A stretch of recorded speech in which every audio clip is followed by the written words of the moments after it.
안녕하세요. 미라클 라이프 열매꽃입니다. 오늘은 낭독 독서법의 마지막 장, 당신의 영혼을 위한 스프 한 그릇을 읽어보겠습니다. 해볼 만한 낭독, 해독팀 이기에게 이 낭독을 선물합니다. 영혼을 위한 닭고기 스프는 따뜻하고 감동적인 이야기를 모아두어 뉴욕타임즈에서 190주 연속 베스트셀러였던 책이다.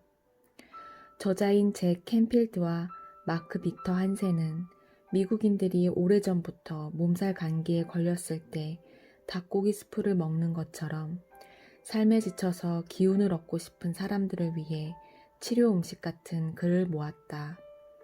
책에서 유일하게 저자가 요구하는 것은 책을 한 번에 다 읽어버리기보다는 좋은 술처럼 한 번에 한 모금씩 천천히 마시듯 음미하라는 것이다.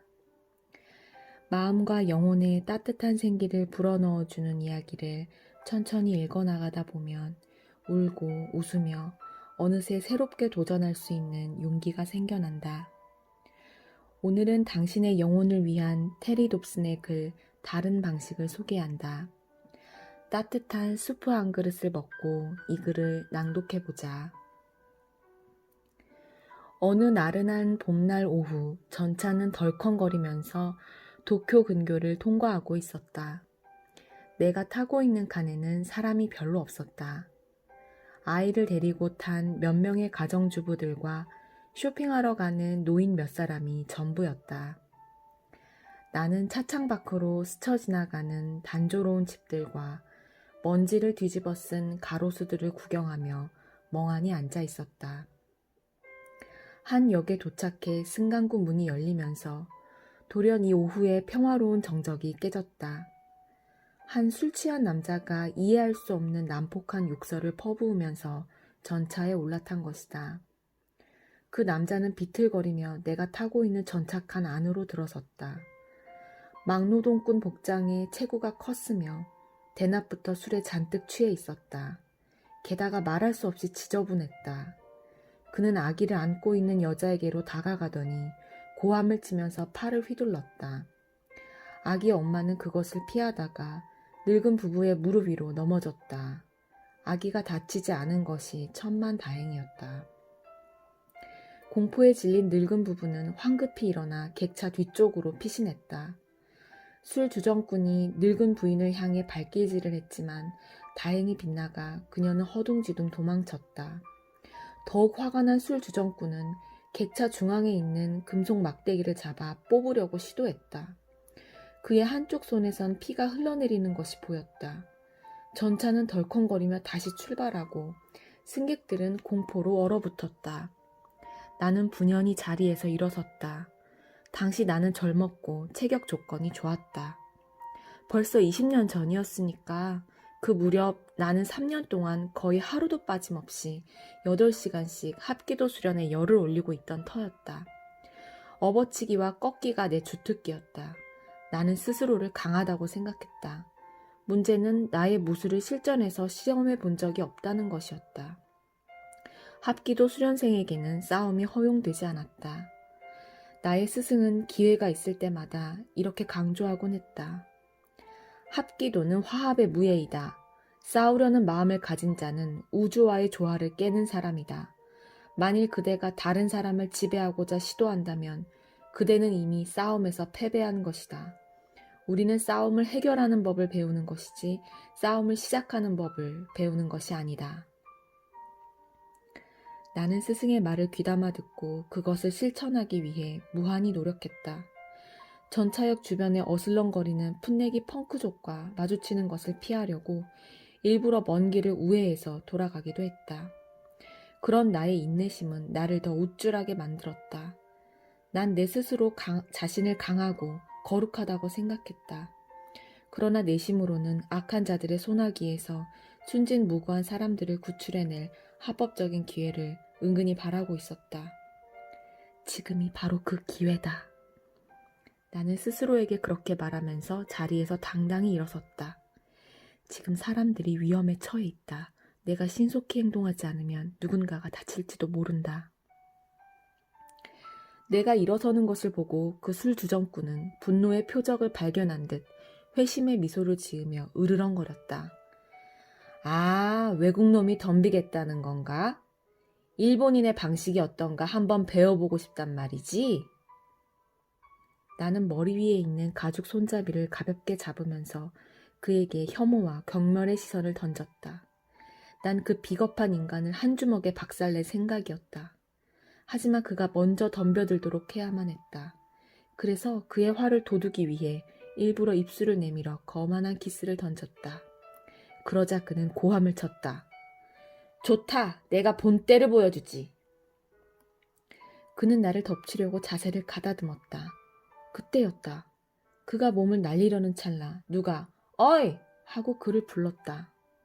귀청을 울리는 날카로운 소리였다. 이상할 정도로 경쾌하고 쾌활한 그 목소리의 음색을 난 아직도 기억하고 있다. 마치 자기가 애타게 찾던 어떤 것과 우연히 맞닥뜨린 사람이 내지르는 탄성과 같은 경쾌한 목소리였다. 어이! 나는 소리가 난 쪽을 향해 왼쪽으로 몸을 돌렸고 술주정꾼은 오른쪽으로 돌아섰다. 그렇게 해서 우리 두 사람은 바로 앞에 앉아있는 키 작은 일본인 노인을 내려다보게 되었다. 적어도 70살이 넘었음직한 이 왜소한 신사는 일본 전통 옷을 입고서 순진한 표정으로 앉아있었다. 그는 나에 대해선 아무런 관심도 갖지 않은 채 그 술주정꾼에게 마치 중요하고 신나는 비밀이라도 들려주겠다는 양 즐거운 시선을 던졌다. 이리 좀 오게. 노인은 사투리가 섞인 친근한 말투로 술주정꾼을 불렀다. 이리 와서 나랑 얘기 좀 하세. 그러면서 노인은 어서 오라고 가볍게 손짓까지 했다. 덩치 큰 술주정꾼은 마치 끈에 묶인 사람처럼 그 손짓에 따라 노인에게로 다가갔다. 그는 늙은 신사 앞에 호전적인 자세로 두 다리를 벌리고 우뚝 서더니 덜컹거리는 전차의 소음을 뚫고 이렇게 고함을 쳤다. 아, 뭐 때문에 내가 당신하고 얘기를 해야 한단 말이오? 술주정꾼은 이제 내 쪽으로 등을 돌리고 서 있었다. 만일 그가 팔꿈치 하나만 까딱해도 나는 순식간에 그에게 일격을 가할 작정이었다. 노인은 여전히 즐거운 시선으로 막일꾼을 바라보며 물었다. 자네 무슨 술을 마셨나? 노인의 눈은 흥미와 호기심으로 반짝이고 있었다. 그러자 술주정꾼이 큰 소리로 되받아쳤다. 정종을 마셨소. 내가 뭘 마셨건 당신이 알 바 아니잖소. 침 파편이 노인의 얼굴에 튀었다. 노인이 말했다. 아, 그거 좋은 일이지. 정말 좋은 일이야. 자네 이거 아는가? 나도 정종을 무척 좋아한다네. 매일 저녁 나와 내 할멈은 정종 한 조끼를 데워갖고 정원으로 나가지. 내 할멈은 올해 76살이야. 우린 오래된 나무 의자에 앉곤 하지. 해지는 풍경도 바라보고 우리 집 복숭아 나무가 잘 살아있는지도 살펴보면서 말이야. 그 나무는 우리 증조할머니가 심으신 거라네. 그래서 우린 그 나무가 지난 겨울에 북풍 한설을 잘 이겨내고 기운을 회복할지 염려하고 있다네. 하지만 우리 집 나무는 언제나 내가 기대한 것보다 훨씬 잘 이겨내곤 하지. 정원의 보잘것없는 흙에 비하면 정말 대단한 나무야. 정종을 들고서 저녁 나절을 보내기 위해 정원으로 나갈 때마다 그 나무를 바라보며 기쁜 마음에 잠기곤 하지. 비가 올 땐 운치가 더하거든. 노인은 눈을 반짝거리며 술주정꾼을 올려다보았다. 노인의 말을 참고 들어주는 사이에 술주정꾼의 얼굴이 어느덧 부드러워지기 시작했다. 그의 주먹에 들어가 있던 힘이 서서히 풀렸다. 그래요? 저도 복숭아 나무를 좋아합니다. 그의 말꼬리가 흐려졌다. 노인이 다시 미소를 지으며 말했다. 그렇겠지. 자네한테도 훌륭한 마누라가 있겠구먼. 그러자 술주정꾼이 대답했다. 아닙니다. 제 마누라는 죽었어요. 전차의 흔들림과 함께 그 덩치 큰 사내가 나지막하게 흐느끼기 시작했다. 난 마누라도 없고 가정도 없고 일자리도 없어요. 난 내 자신이 부끄러워 견딜 수가 없어요. 눈물이 그의 뺨을 타고 흘러내렸다. 깊은 절망감이 엄습해와서 그의 몸을 떨게 했다. 이 세상의 정의와 민주를 보호해야 한다는 믿음과 순진한 젊은 혈기로 무장한 채 그 자리에 서 있던 나는 내 자신이 그 사람보다 훨씬 추한 인간이라고 느껴졌다. 그러는 사이에 전차는 내가 내릴 역에 도착했다. 승강구 문이 열릴 때쯤 나는 동정심으로 가득 찬 노인의 목소리를 들었다. 자, 울지 말게. 정말 어려운 공경에 처했구먼. 여기 앉아서 나에게 사연을 말해보게나. 난 마지막으로 고개를 돌려 그들을 바라보았다. 술 주정꾼은 노인의 옆자리에 주저앉아 노인의 무릎에 얼굴을 묻은 채 흐느끼고 있었으며 노인은 그의 지저분하고 헝클어진 머리카락을 부드럽게 어루만져주고 있었다. 전차가 떠나고 나는 잠시 역의 벤치에 앉았다. 내가 주먹의 힘으로 해치우려고 했던 일이 부드러운 말 몇 마디로 해결되었다. 방금 전에 나는 살아있는 합기도를 보았던 것이며 그것의 본질은 사랑이었다. 나는 이제부터 완전히 다른 정신으로 무예를 수련해야 함을 깨달았다. 내 스스로 정의와 평화를 논할 수 있으려면 아직 한참의 세월이 더 필요하다는 사실을 깨달았다. 영혼을 위한 닭고기 스프 중에서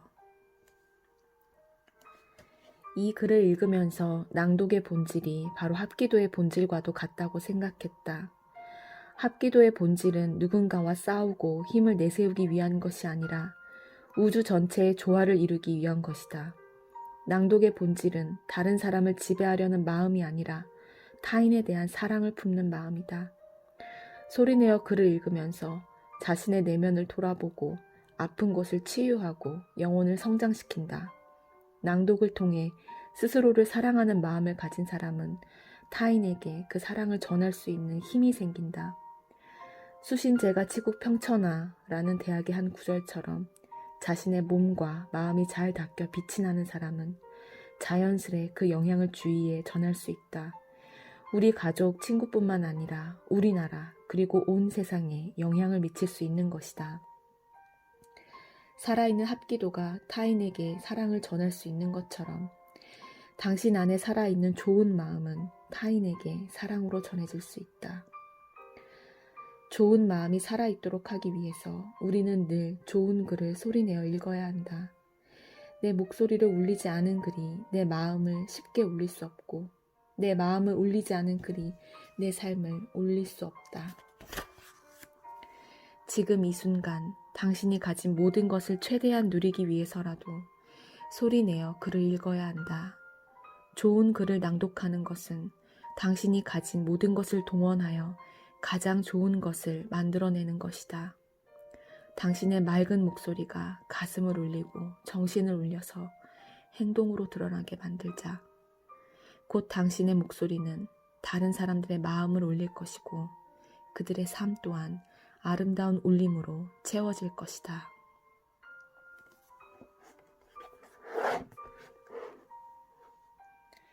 아름다운 울림이 가득했던 해독 2기 모두 감사합니다. 낭독포키님 고맙습니다. 이 낭독을 들어주신 모든 이웃님들 축복합니다. 감사합니다.